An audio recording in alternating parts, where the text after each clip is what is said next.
Hello, my name is Jada Richardson, and I am from Winston-Salem, North Carolina, and I attend Parkland Magna High School. And here's a little bit about me.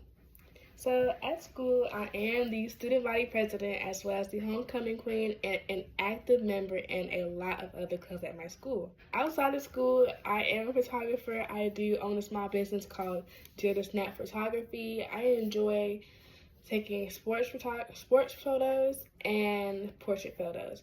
So that's what I specialize in. So, three words that I would use to describe myself would be courageous, conversational, and reliable. I picked these words because I feel like going into this field, you have to be very passionate and very, very, very intentional about what you're doing and why you're doing it. Because if you don't have the passion for what you're doing, then you're not going to do a good job at it. Me, on the other hand, I would say that that is a very good trait to have, especially going into education when you want to be with younger kids, or even if you want to be a professor in the future, because you're going to run into people that you're going to have to help and guide, and you want to be a reliable person to those people. How have I overcame certain challenges in my life? One of my biggest things that my mother has always told me is to think of things as this is happening for me and not why it's happening to me. This mindset has definitely made my life a lot more positive, because instead of sitting around moping thinking, oh, I hate this is happening to me, I'm having such a bad day, it's more like, well, I've gotten put into this situation, but I know I can get out of it. What should a teacher do to foster understanding from different people from different backgrounds and have different mindsets? Firstly, a teacher should always be open-minded, because you may have a student who has grown up this way and they have a fixed mindset on, well, what I learned was this and what I learned was right, but you're introducing a new way to do things. So you need to cradle that child and tell them that, hey, just because you found your way does not mean that other ways work. Vice versa, the teacher may find one way, but a student finds another way.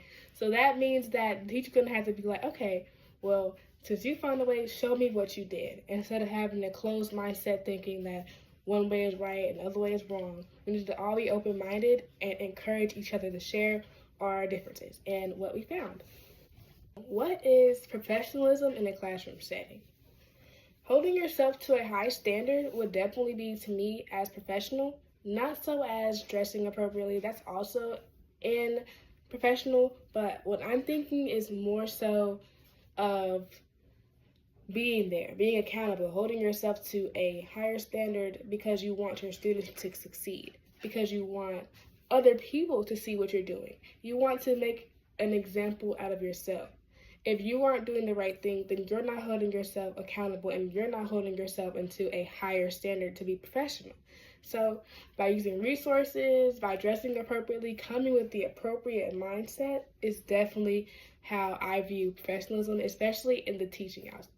Let's talk about my favorite teacher and what she has done in her classroom that I am most definitely going to put in my classroom.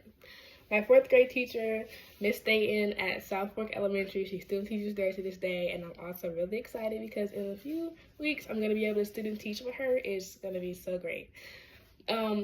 My fourth grade year, I really struggled with long division, and to this day I still kind of do struggle with it. But Miss Staten sat me down one-on-one with groups of other students who understood what I was doing, what they were doing that I didn't.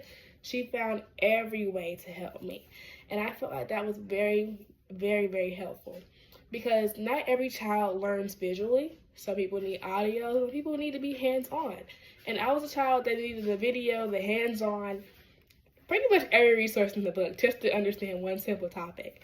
And she was very patient with me with that, because I really struggled with understanding how to, like, the little squiggly line and the big number goes here, the number being divided by goes over here. But she broke that down to a T. And in my classroom, I want all of my students to feel like there's no mistakes.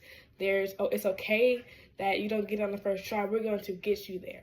And she pushed me all the way there, and I'm forever internally grateful for what she did for me. I am very excited to see in the future, like after I have my first couple rounds of kids, where they end up, like high school, college, them come back to see me and like what they remember of me.